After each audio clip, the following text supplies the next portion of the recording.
Hello नमस्कार, कैसे हैं आप लोग। अगर आप यूपी में लेखपाल कांस्टेबल की तैयारी कर रहे हैं और आप फ्री क्लासेस चाहते हैं तो आपके लिए मेरे चैनल पर आपको मैथ की क्लासेस फ्री प्रोवाइड होंगी। आप अच्छे नोट्स और अच्छी ट्रिक के साथ सीखना चाहते हैं तो मेरे चैनल पर आपको वो सारी चीज़ें अवेलेबल हैं, आप पढ़ सकते हैं बेहतर। 50 से 70 के बीच जितने लोग हैं वो सेफ़ हैं। तो यूपी ऐसा ही स्कैम, एक क्लियर सी बात समझ लीजिए उसको। मैं फिर भी कह रहा हूँ 115 से 130 के बीच वाले लोग होंगे ज़्यादा से ज़्यादा स्कैम में। ये 150 140 वाले हैं वो तो उन लोगों ने डाल के रखे होंगे जो मास्टरमाइंड यहाँ से होते हैं भाई, उनने वो डाल के रखे होंगे ताकि लोगों का ध्यान उन पे जाए, इन पे ना जाए। हेलो नमस्कार, कैसे हैं आप लोग। मुझे उम्मीद है आप अच्छे होंगे और आपकी तैयारी भी अच्छी चल रही होगी। देखिए, मैं आज से आपको, जब आपका पेट का एग्ज़ाम हो गया था उसके बाद सवाल चलने लगे और वीडियो बनने लगी। पेट के आधार पर 15 गुना लोगों को लेखपाल में लिया जाएगा। उसके हिसाब से वर्तमान में अगर मैं देखूं तो 1,19,000 कुछ बच्चे बैठेंगे जो लगभग 15 गुना हो जाएंगे। और उसके हिसाब से परसेंटाइल जो बैठ रही है वो 93 बैठ रही है। यही परसेंटाइल 80 से लेके 93 तक परसेंटाइल जो थी वो पूरे यूट्यूब पर जितने पेड कोर्स चलाते हैं उन सभी की कट ऑफ थी। वो अलग अलग तरीके से वेरी करा रहे थे। उन्हें मालूम था कि उस समय तक कोई लेखपाल का कोर्स नहीं बिचेगा। और अब देखेंगे आप तो उनकी कट ऑफ जो है बहुत कम होने लगी है, 50 हो गई। परसेंटाइल में ही बोल रहा हूँ मैं, पर मार्क्स में नहीं बोल रहा, ठीक है, परसेंटेज में नहीं, सीधे सीधे परसेंटाइल। अब मैंने जो जितनी बार आप लोगों के लिए बोला होगा कट ऑफ को लेके, वो एक चीज़ बात क्लियर बोली होगी 35 to 75। उसमें मैंने गर्ल्स की मैक्सिमम जो थी 50 बोली थी और SC ST OBC और आपके UR कैटेगरी की अलग अलग बोली थी। अगर UR पे कोई मेल है तो 70 ठीक है, 75 ठीक है, सेफ़ है, वो अपने आप को सेफ समझे। और बाकी जितनी भी कैटेगरी हैं वो अगर 50 से 70 के बीच में आ रही हैं 100% सेफ़ हैं आप लोग। देखिए, मैं जब कोई बात आपको बोलता हूँ तो उसके पीछे कुछ ना कुछ एनालिसिस करता हूँगा मैं, तभी आपको ये बात बोलूँगा। अब बात आई कट ऑफ को लेकर, इतने ज़्यादा तब सवाल क्यों थे और अब क्यों कम होने लगे। तो एक बात समझिए, उस समय जो थी वीडियो रिकॉर्डेड हो रही थी, वीडियो उस समय तक थी नहीं, और कोर्स उस समय उतने ज़्यादा बिक नहीं रहे थे, कोई सिलेबस नहीं था, सारा डाटा था, वो धीरे धीरे करके ऐसे चल रहा था। लेकिन आज अगर आप प्रेजेंट में देखेंगे तो जितने यूट्यूबर हैं जिनको अपना कोर्स बेचना है, और आपको मैं बहुत जल्दी प्राइस लेकर आऊँगा कि इनके प्राइस रिड्यूस कैसे होंगे, इंक्रीज़ कैसे हुए और कैसे कैसे इनका सब कुछ चलता रहेगा। लेकिन इसके बीच में ये वेरिएशन क्यों पैदा हो गई कि सीधा 93 से 50 पे आ गए, 60 पे आ गए, अब कट ऑफ को लेकर इतना कुछ चल रहा है। तो उसका एक रीज़न है मेरे भाई। मैंने माना कि कोर्स, मैंने टीचर जो हैं 4 5 6 रखे, उनको पैकेज दे दिया। लेखपाल को लेके आपका पैकेज ये है, आपको इतना रुपया देना है। अब हुआ क्या कि सिलेबस आने में टाइम लग गया। ऐसे में उन लोगों का जो दिमागी संतुलन था वो पूरी तरीके से ख़राब हो गया। वो कहते हैं ना, बच्चों के साथ हैं हम, बच्चों के साथ तब कोई हो तब अच्छा लगता है जब वो ये कहे कि मेरी ऑनलाइन फ़ीस भी 1,000 रुपये है और ऑफलाइन फ़ीस भी 1,000 रुपये है। तब तो ये थोड़ा सा कहीं ना कहीं पॉजिटिव लगता है कि वो बच्चों के प्रति थोड़ा सा सही है। अगर आप ऑनलाइन से 1,000 रुपये कमा के उनको दे सकते हैं, ऑफलाइन से भी दे सकते हैं। अब सवाल आता है मेरे पास जगह नहीं है। भाई, जो लोग आपसे 1,000 रुपये 1,500 रुपये ले रहे हैं उनके पास बहुत अच्छी खासी जगह भी है, उनके पास सब कुछ है। लेकिन ये खेल समझो, जैसे जैसे परसेंटेज एग्ज़ाम के लिए नज़दीक आती जाती है वैसे वैसे बुक घटती जाती है। उसकी 2 रीज़न हो जाते हैं कि कोर्स जो होते हैं तैयार होते हैं, उन्हें बेचने होते हैं। जितना रुपया उन्होंने मान लिया कि लेखपाल के कोर्स में ऐसा है, मैं आपको एक मोटा तरीका बता दे रहा हूँ कि लेखपाल के कोर्स बेचने में लोगों ने ये मोटे तौर पे मान लिया कि मुझे 10 लाख पैदा हो जाएंगे, मुझे 15 लाख हो जाएंगे, मुझे 20 लाख हो जाएंगे। फिर कहेंगे इसमें बुरा क्या है। बुरा क्यों नहीं है भाई, एक चीज़ बुरी है साफ साफ। अगर आप ऑनलाइन ले रहे हो 1,000 रुपये, फिर ऑफलाइन जो बच्चे आपके पास आ रहे हैं फिर उनसे फीस को लेके इतना ज़्यादा है, वो क्यों है।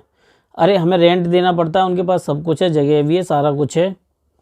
ये सिर्फ गुमराह करने वाली बातें हैं। अगर आप खुद से पढ़ना चाहते हैं तो आपको सेल्फ स्टडी ही करनी होगी। समय कम है, आपका मैथ स्ट्रॉन्ग है, हिंदी आप देखिए, अगर आप हिंदी, ग्रामीण परिवेश और जीएस खुद नहीं पढ़ सकते तो आप समझ लीजिए बहुत ही ज़्यादा अच्छी स्थिति में, नहीं कहूँगा नहीं है। अगर आप हिंदी मीडियम के स्टूडेंट हो और हिंदी नहीं पढ़ पा रहे सही से तो फिर कोई फ़ायदा नहीं है आपका। इतना ज़्यादा कुछ होता नहीं है। कहने में तो मैं भी कुछ भी कह दूं लेकिन कोई मतलब नहीं है। लेकिन आदित्य पब्लिकेशन है, लूसेंट की बुक है और दूसरे पब्लिकेशन हैं उनकी बुकें हैं, कोई भी एनीथिंग्स मॉक लगाते रहो, प्रैक्टिस करते रहो, देखूंगा कितने दिन में, 15 दिन में ऐसे सेट एकदम परफेक्ट। जीएस, हिंदी, ग्रामीण परिवेश सब कुछ अच्छा हो जाएगा। लेकिन आप जो 1.5 घंटा ये समझने में लगा दो कि ये खुरपी है, ये खुरपी की धार है, इस धार से ऐसे घास छीली जाएगी, ये वीडियो आपके लिए वही है, पूरा वही बताया जाएगा। खुरपी नहीं पूछी जाएगी आपसे एग्ज़ाम में यूपी लेखपाल के। इसलिए मैं आपको सही सजेशन दे रहा हूँ कि इन लोगों की परसेंटेज डाउन होती जाएगी और आप जो है जितना डीमोटिवेट हो रहे हैं वो उतना ही होते रहेंगे।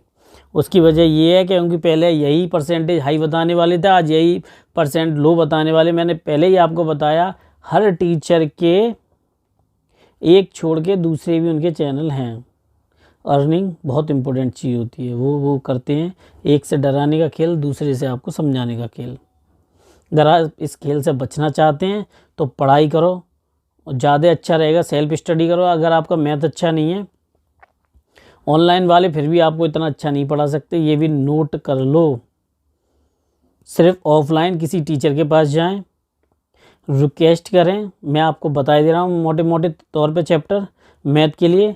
मेंसुरेशन है, डाटा है आपका, संख्या पद्धति है, परसेंटेज, लाभ हानि और आपका एलसीएम एचसीएफ। ये चैप्टर पढ़ लो, 15 से 16 नंबर कन्फर्म जाओ। और क्या चाहिए आपके लिए? मैं जो भी आपको बताता हूँ या तो वो मेरे खुद के एक्सपीरियंस होते हैं या मेरे एग्ज़ाम में मेरे खुद के रिजल्ट होते हैं। ऐसे आपको नहीं बताता मैं, कभी गुमराह करने वाली बात नहीं की। जानते हो मेरा चैनल अगर मैं अपने हिसाब से देखूं तो बहुत अच्छे से ग्रो कर रहा है। जानते हो क्यों? क्योंकि लोगों को मेरी बात वही जो है एक सच बात वो उनको अच्छी लग रही है। और वो अच्छी बात इसलिए है क्योंकि मैं कभी किसी को गलत सलाह देता नहीं हूँ, आपको भी गलत सलाह नहीं दे रहा हूँ। अगर आप इन सब से बचना चाहते हैं, इनकी कट ऑफ के चक्कर से बचना चाहते हैं तो प्लीज़ पढ़ाई करना स्टार्ट कर दो। कट ऑफ हाई नहीं रहेगी, फिर बोल रहा हूँ, कट ऑफ हाई नहीं रहेगी। आपका नुकसान होगा, आपकी पढ़ाई का नुकसान होगा, आपका कैरियर बर्बादी कगार पर खड़ा कर देंगे ये ऑनलाइन वाले। और मैं आपको कोई बात बोलूँ, उससे बढ़िया एक बात और है, यूपीएसआई स्कैम, एक क्लियर सी बात समझ लीजिए उसको। मैं फिर भी कह रहा हूँ 115 से 130 के बीच वाले लोग होंगे ज़्यादा से ज़्यादा स्कैम में। ये 150 140 वाले हैं वो तो उन लोगों ने डाल के रखे होंगे जो मास्टरमाइंड यहाँ से होते हैं भाई, उनने वो डाल के रखे होंगे ताकि लोगों का ध्यान उन पे जाए, इन पे ना जाए। मैंने बता दिया आप लोगों के लिए, ज़्यादा बेहतर है तो आप लोग अपने आप को मोटिवेट करें। और जो भी है भाई आयोग है देखेगा, गवर्नमेंट देखेगी, मैं कुछ नहीं कह रहा। मैं ना इन पचड़ों में पढ़ना चाहता हूँ ना मुझे कोई मतलब है भाई, क्योंकि मेरे कहने ना कहने से कोई फ़र्क पड़ना नहीं है। तो मेरा बस इतना ही कहना है, ठीक है भाई जो भी है ठीक है। अगर आपको ये पता थी तो यूपीएसआई को लेकर ये भी तो पता होगी, जो कंप्यूटर थे, आपने कभी बैंक के एग्ज़ाम दिए हैं? जो लोग मेरी वीडियो देख रहे हैं उनने बैंक के एग्ज़ाम दिए होंगे तो उनको एक बात पता होगी कि एक टाइम अगर 10 बजे कंप्यूटर बंद होने हैं, 10:01 नहीं हो सकता कंप्यूटर क्लोज हो जाएंगे। यूपीएसआई में तो ऐसे सैकड़ों केस हैं कि कंप्यूटर में 8-8 10-10 मिनट का गैप चल रहा था, किसी का 11 बजे बंद हो रहा है, किसी का 11:08 में बंद हो रहा है। वहाँ प्रशासन भी तो था, पुलिस भी थी, उनका क्यों ध्यान नहीं गया इस पर?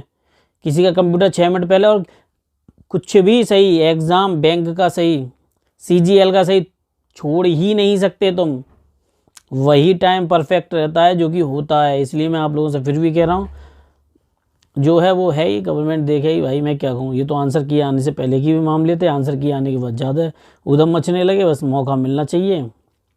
और फिर पॉलिटिक्स भी है इस समय, सब कुछ चलता है भाई लास्ट टाइम में। तो प्लीज़ पढ़ाई करते रहो यूपी लेखपाल वाले। 50 से 70 के बीच जितने लोग हैं वो सेफ़ हैं, तैयारी करो, मेहनत करो, आपकी सफलता आपके पास आएगी। और आप मेहनती हैं, आप ज़रूर लेखपाल बनेंगे। नमस्कार, धन्यवाद।